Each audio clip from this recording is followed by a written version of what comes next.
Shalom and welcome to the ICEJ webinar. We're glad that you've joined us, and we have a hot topic this week about the French meddling with the future of Judea and Samaria, the biblical heartland here in the land of Israel. And our guest is Dr. Mordechai Kedar. He's one of Israel's leading scholars on Arab affairs and the religion of Islam. He formerly served in Army intelligence, lecturer for many years at Bar Ilan University, where he also served as a fellow researcher at the Begin Sadat Center for Strategic Studies. And more recently, he's one of the founders of the new site, Newsreel. Good to see you, Dr. Kedar. Thank you so much for inviting me here. Just to explain the fact that I'm unshaved, it's because for 9 days we don't shave. It was a mourning on the destruction of the temple almost 2,000 years ago. So this is what, on Sunday we will commemorate the destruction. It will be the 9th day of the month of Av. And as we're saying in our sages, those who mourn the destruction of Jerusalem will see its redemption. Oh, that's a good statement of faith, and you look very becoming. And anyway, it's good to see you, Mordechai. The president of France, Emmanuel Macron, has been spearheading this effort over recent months to hold an international summit to recognize a Palestinian state in the wake of the almost 2 years of fighting in Gaza. It was set for mid-June, but then that little 12-day war between Israel and Iran sort of interfered, and now Macron is trying to build momentum for a special UN session during the opening assembly of the United Nations in September. And there's quite a few countries jumping on the bandwagon. Of course, it's not only the fate of Gaza, but Judea and Samaria and even East Jerusalem that they're trying to preempt and unilaterally decide without Israel's consent. And so, Mordechai, how should Israel be responding to this French meddling, this international pressure, and what are Israel's options in pushing back on this effort? Well, it is, to me, it's very clear. What Israel should do is to go forward with the Emirates plan. And just to explain, I think I did it on your channel years ago. The plan is to establish Emirates in each and every one of the cities, of the Arab cities of Judea and Samaria, starting with Hebron, continuing with Nablus and Ramallah and Jericho, Tulkarem, Kalkilia, Jenin, while Israel should remain forever in the rural areas and offer Israeli citizenship to those who live in those areas. The cities, which I mentioned, will be independent, will be emirates, just like Dubai and Abu Dhabi, manage their issues by themselves, and conduct their bilateral relations with Israel directly. If they want to have a federation, let them have a federation, as long as they don't have a territorial contiguity.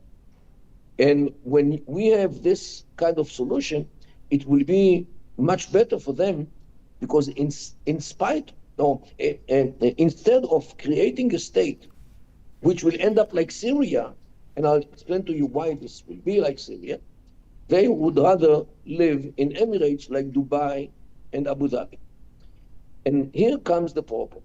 A Palestinian state will be inevitably a Hamas state. Why? We all remember how Hamas won the legislative elections in January 2006. And ever since then, Hamas had the majority of the seats of the Legislative Council of the Palestinian Authority. This can repeat itself again and again and again and again. In addition, we all remember what happened in June 2007 when Hamas took Gaza over by force as a coup d'etat against the PA. So if there is a Palestinian state, it will turn into a Hamas state either by elections, as already happened, or by military coup d'etat, as already happened. So it is inevitably that a Palestinian state will turn into a Hamastan. Is this what Macron wants? And let me tell you, this is what he wants. And why? I don't know if you know, but I think some weeks ago, 6 or 7 weeks ago, the internal intelligence organization of France came out with a report about the danger from the Muslim Brotherhood in France.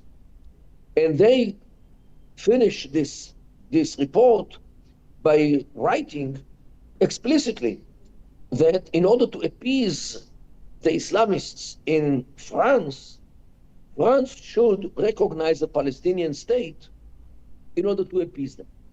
Means they brought millions of Muslims, and now they are afraid for the stability of France, and therefore Israel has to pay the price of the instability in France by establishing a state which will turn into a Hamastan. This is what Macron wants to do.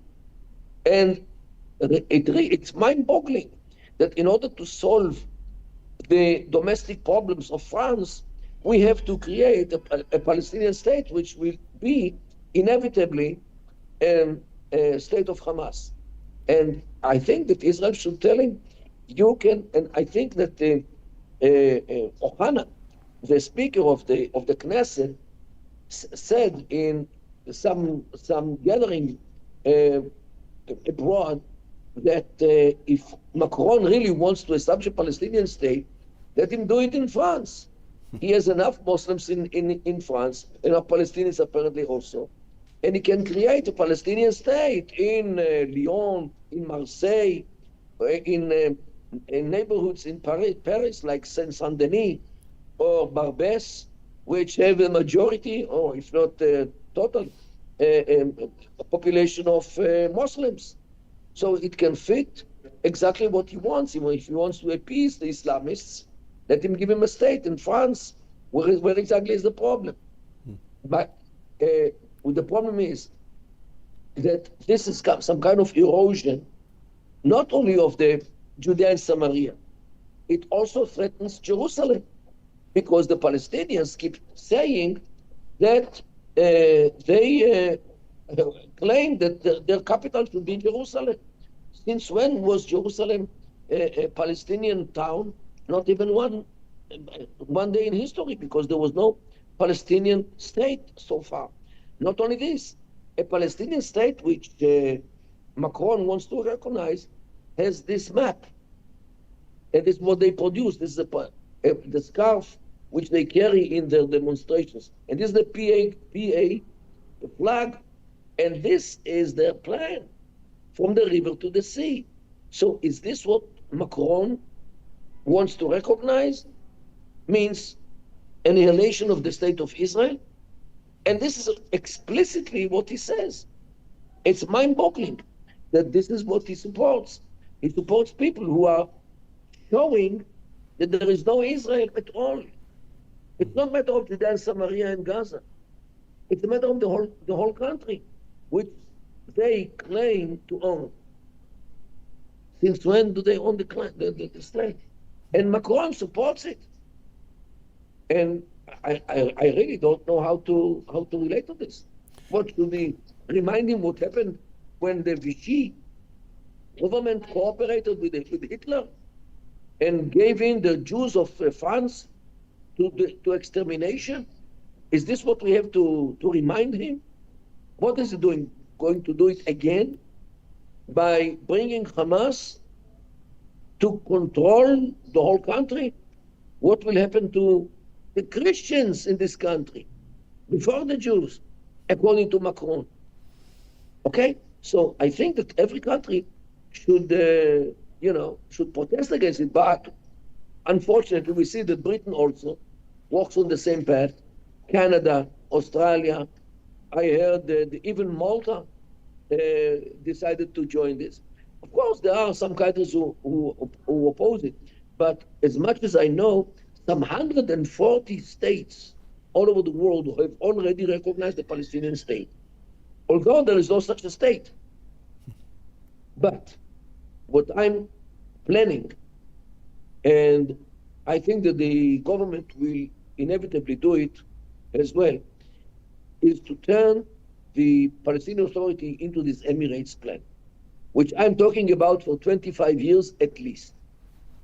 Minister Nir Barkat, the Minister of Economy, has already adopted this plan years ago, and recently some sheikhs from Hebron decided that this is what they want to do, and God willing, this is what will be on the ground. It will start with Hebron, apparently, and if it will work well with the state of Israel, with the Israeli army, which should protect it from the wrath of the PA fights those families, those clans. The PA views the clans which want independence in Hebron, they view them as their enemies. They issued an arrest warrant against those, claiming that they are traitors. Now, traitors means that they are going to be killed if they find themselves in the hands of the PA.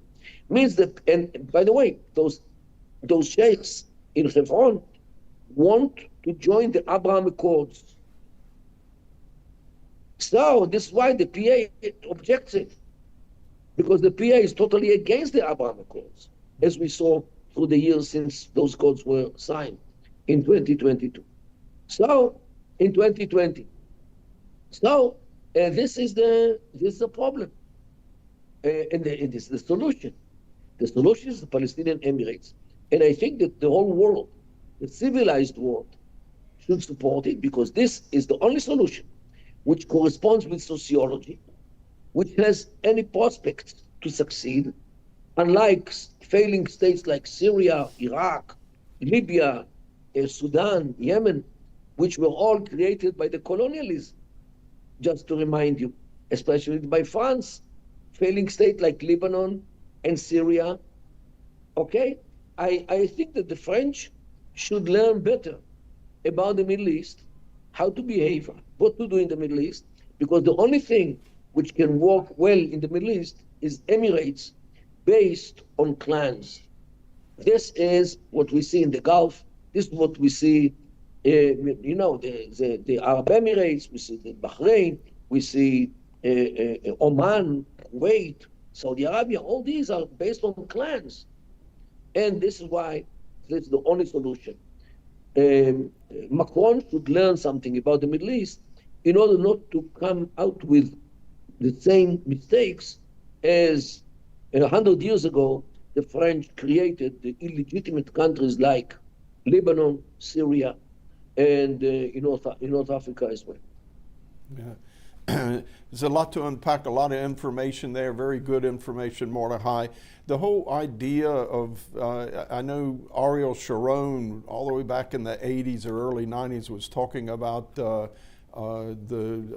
League of Village Elders. These elders in these clans would form a league of the main Palestinian Arab cities in Judea and Samaria in the West Bank, and that they would be together and rule themselves, but Israel would rule out around it. So this sort of Emirates, you've been advocating it for 25 years. I did see where Minister Nir Barkat came out in support. You said he's supported it for many years now. Any other senior Likud members, others, pushing this idea where all the main cities in Judea and Samaria, the Arab cities, would become sort of independent city-states with the sheikhs or village elders, the muhtars, ruling them? Yes, this is the only solution. And actually, if you look at the Arab world, you can definitely see that the Arab world is divided sharply to two kinds of states.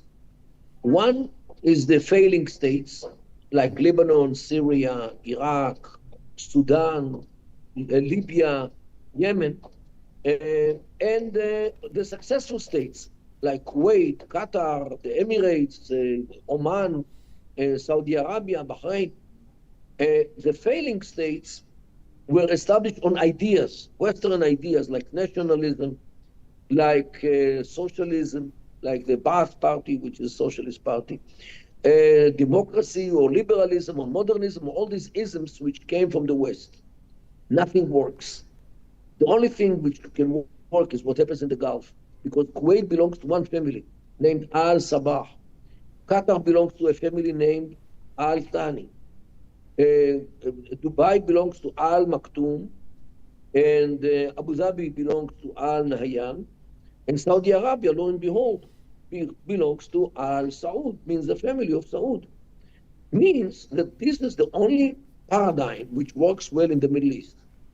And therefore, I advocate this kind of government or this kind of structure to the Palestinians, because this is the only thing which will give them some kind of stability and will give Israel normal life, normal economy, and everything which normal state needs. And these sheikhs in Hebron came out, took a real risk saying, we support this idea. I think one of them had his car burned in East Jerusalem or something, but you say they've got threats from the Palestinian Authority. But is there popular support for this concept among the Palestinian population in Judea and Samaria? First of all, the PA fights those sheikhs with all its might, because this actually, nobody will need the PA after there are 7 emirates in the cities. This is one thing. Second thing, if this paradigm will be shown as successful, everybody will join it. The Arabs usually do not join something which they don't see if it works or not. The state of Israel has to support it. And if Israel supports it economically, militarily, or whatever needed, whatever support needed to this idea of the Emirates, of course, everybody will join it. But they want first to see that it is a successful paradigm. Is the country of Jordan sort of built on that model, and they would be very important in relations with the Palestinians on both sides of the river, because they have a majority Palestinian identity population? Look, in the first glance, the Jordanian royal family should support it, because it's more or less the same idea here, the clan which controls the country. However, I'm not sure that they will support it, because they are afraid of the Palestinians, which have the majority in Jordan, and the majority might not like this idea because of various reasons. So we have to see what exactly will be there. And I think that if Israel really takes it as a project, a national project to establish the Palestinian Emirates instead of Palestinian state, to pull the rug under the feet of the French plan and the British and all the others who want to do this. If Israel takes it seriously, this can be a game changer, not only for Israel, for the whole Middle East. Why? Since June 6, almost a month ago, when the Wall Street Journal published a whole article about this initiative in Hebron, many, not only in the Palestinian Authority, but also in Syria, also in Lebanon, also in Iraq, you could see. People are writing, hey, why shouldn't we adopt the same idea here in Iraq or in Syria or in Lebanon? Once it comes out in the media, it's everywhere. In no time, it passes to other continents and countries as well. And maybe this will be the remedy to the illnesses of the Middle East, especially the hatred and the fights and the feuds and the mass killing here and there. Because if you push groups together, they fight with each other. If you separate them and give everyone his own space, his own state, his own emirate, they will even become friends, as long as they honor each other's privacy and the right to be the other. And this is the mechanism here in the Middle East. And therefore, as a researcher about the Middle East, I came out with this plan because this is the only thing which can work well in this area. And the proof is the Emirates.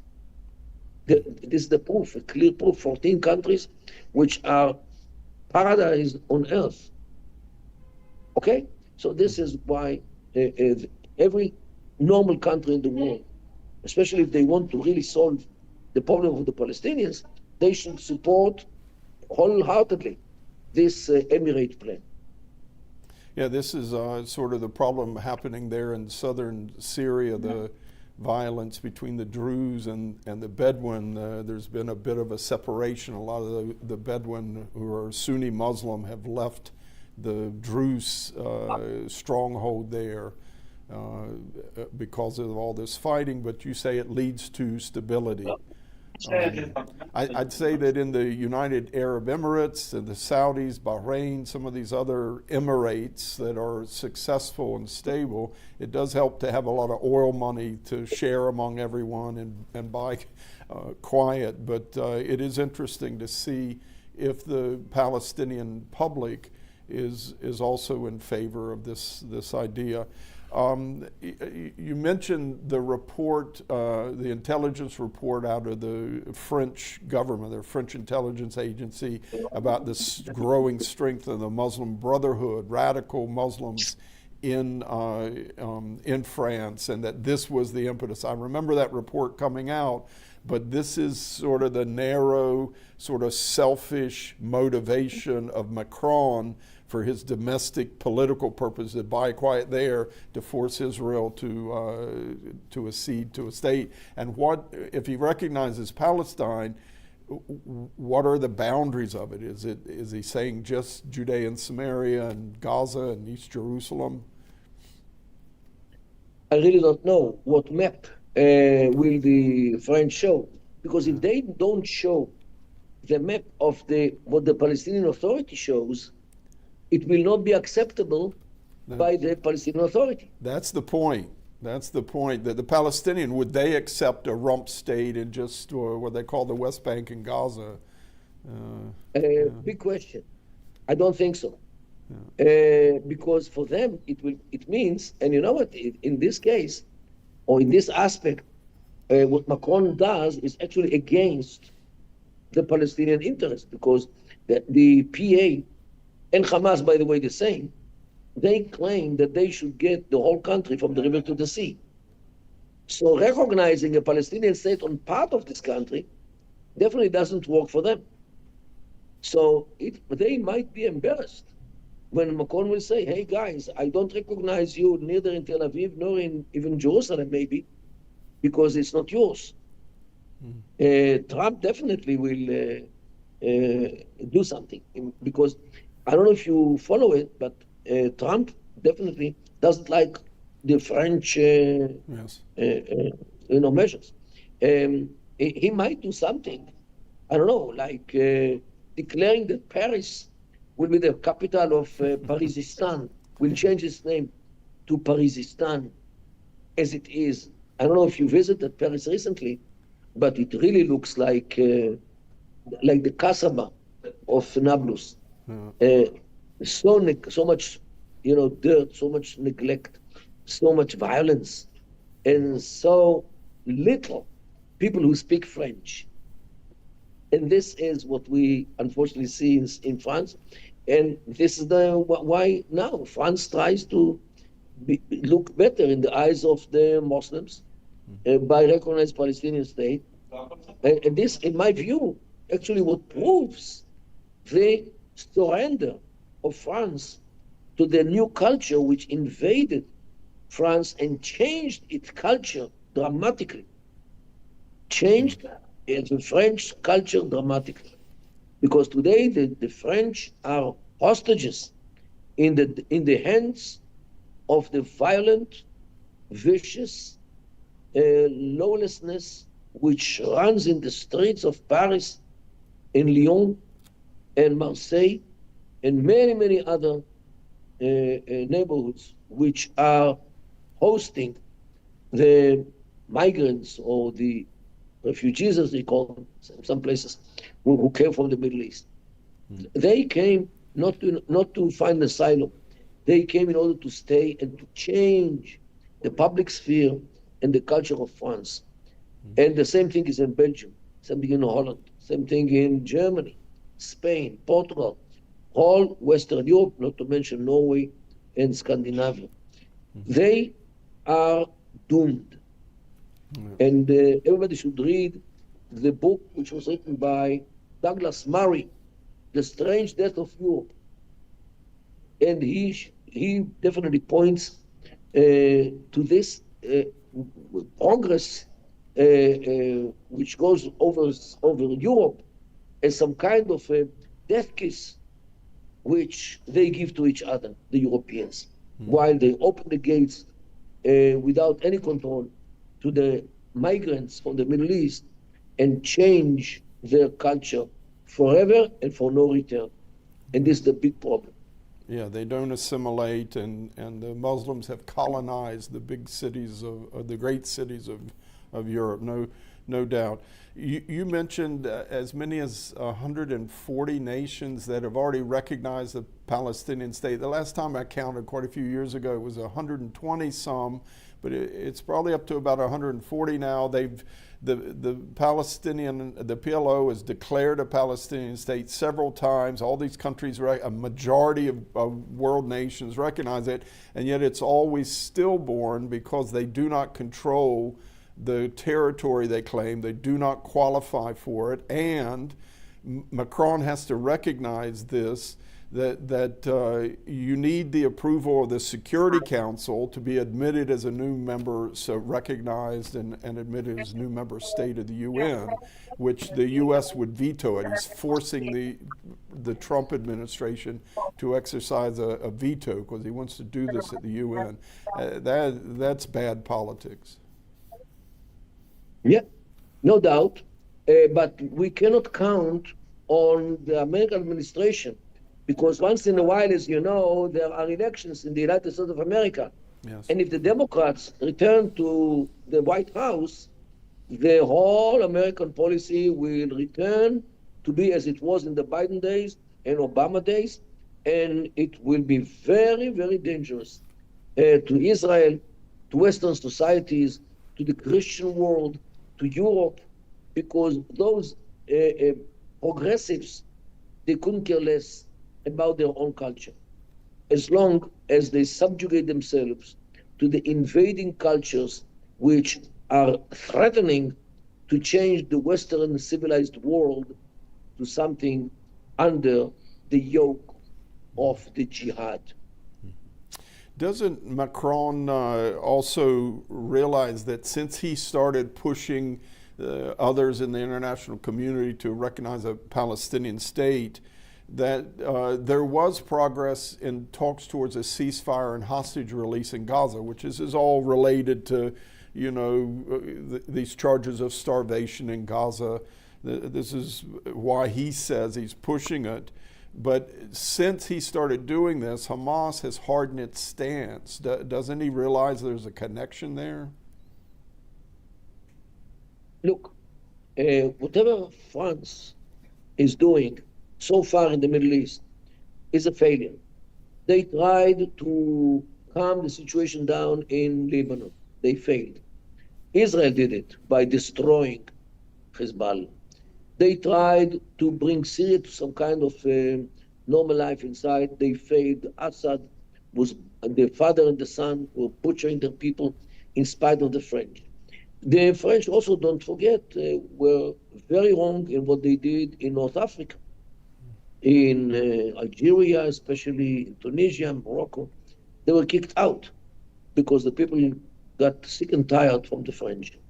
The French policies vis-a-vis the Middle East, the only thing which the French succeeded in the Middle East is to dig the Suez Canal. That's the only successful thing which the French started. And this canal, if you don't take care of it, it will be covered by the sand of the desert. So even that, the Egyptians have to maintain. Otherwise, it will not remain. So, very little success had France in the Middle East. And I'm afraid, no, I'm more than sure that supporting the Palestinian state will be added to the list of failures of France in the Middle East. There were just reports that the Arab League called for a ceasefire in Gaza, for the release of hostages, and also for Hamas to disarm and leave Gaza. Is this a real change in the approach of these Arab countries? I mean, Egypt and Qatar and some of the wealthier, more powerful, the Saudis, if they ever really took a strong stance to ostracize Hamas, it would make a difference. Is this a turning point? Well, let me tell you something about the Arab League. The Arab League was established in 1945 after the Second World War. Until this very day, and we are, 70 years afterwards, 80 years later, the Arab League so far has not succeeded to define what an Arab is and who is an Arab until this very day, because of various reasons. So this organization is more or less a dying organization, has absolutely no influence. And actually, not far ago, one of the Egyptian journalists said that the Arab League is dead. It's in the refrigerator or in a freezer, and nobody has the courage to fill a death certificate for the Arab League. This is why people keep quoting what is being said in the Arab League, although it is all totally meaningless because of the way which this Arab League conducted. So I'm not taking seriously what the Arab League say. I take much more seriously what Arabs do, especially to us Israelis.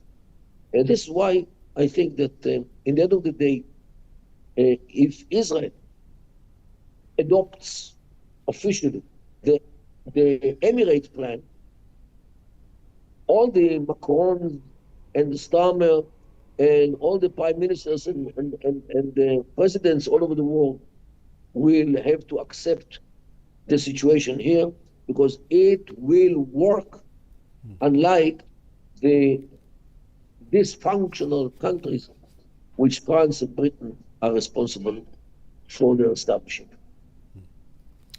Okay. We've got a few weeks, over a month now, till this showdown at the UN. What do you see Israel doing in the coming weeks to try and counter this, especially in cooperation with the U.S.?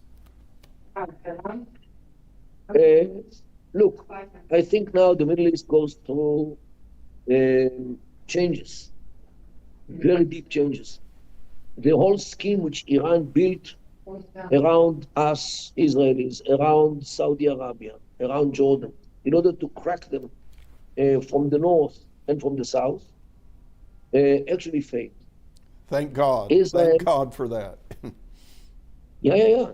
No, but this was a real miracle. A real miracle. Those who don't believe in miracles cannot understand what really happened. Therefore, I think that what happened changes the Middle East in a way which will definitely be in favor of Israel, because when the Iranian influence on the area is being crushed by Israel, as it did during the last almost 2 years, started with Hamas, continuing with the Hezbollah, Syria is not anymore in the Iranian pact, the militias in Iraq are disarmed, and the Houthis in Yemen are almost totally destroyed. Hamas is almost totally destroyed. So here we are. All the proxies of Iran are crashed, disappeared in some cases like Syria. And Iran itself suffered tremendously from the Israeli attacks during June. This is a game changer in the Middle East. And now what we have to do is to dismantle the Palestinian Authority to emirates in the cities, and this will actually make the whole picture much better, and this Middle East will be a much better place to live in as of now. How do I know? There is a very good barometer to measure the mood of the Middle East, and this is the Israeli Stock Exchange. Since the war started, the stock exchange fell down in Israel. But in the day which the attack on Iran started, on 13th of June, the Israeli stock market is actually rocketing up. And whoever invested in anything in Israel in those days, after the attack on Iran started, made so far almost 40% on his investment. Because here goes around the events which we all see.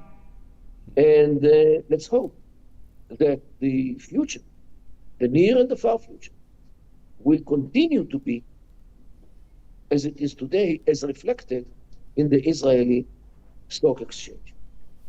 Okay, we're going to have you back one day to talk about how Turkey could be the new Iranian enemy of Israel and throw a wrench in it. But Israel does seem to be a lot more confident about its long-term future. We just got to get the hostages back and the war in Gaza over. Right. We thank you for your time, Dr. Mordechai Kedar of Bar-Ilan University and the news site Newsreel, one of Israel's leading scholars on Arab affairs and Islam. It's great, always great to see you. Thank you so much. Thank you so much, David, for hosting me. And look forward to the next chapters of briefing about the Middle East. Okay, all the best. God bless you.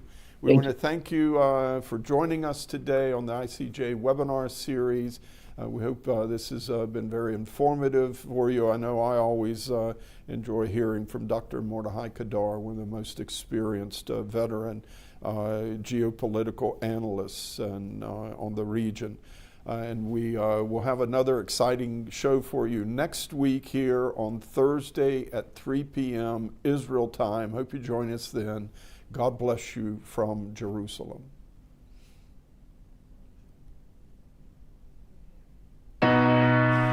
Thank you for joining us today. Join us again next Thursday at 3 p.m. Be sure to subscribe and follow us on our social media platforms for more exclusive ICEJ content.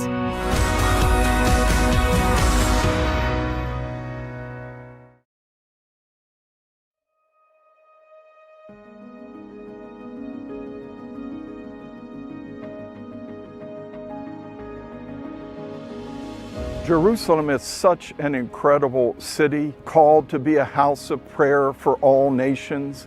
We've seen this in action over the past 45 years when the Christian Embassy has been bringing Christians from all over the world up to Jerusalem to celebrate the Feast of Tabernacles based on the vision of Zechariah the prophet, chapter 14, verse 16, that all nations will one day come up to Jerusalem to worship the Lord and keep the Feast of Tabernacles.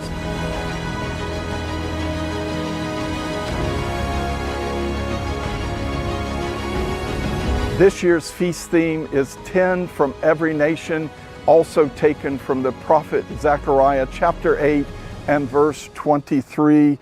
It says, "In those days," meaning our day, 10 men from every language of the nations shall grasp the sleeve of a Jewish man, saying, "Let us go with you, for we have heard that God is with you."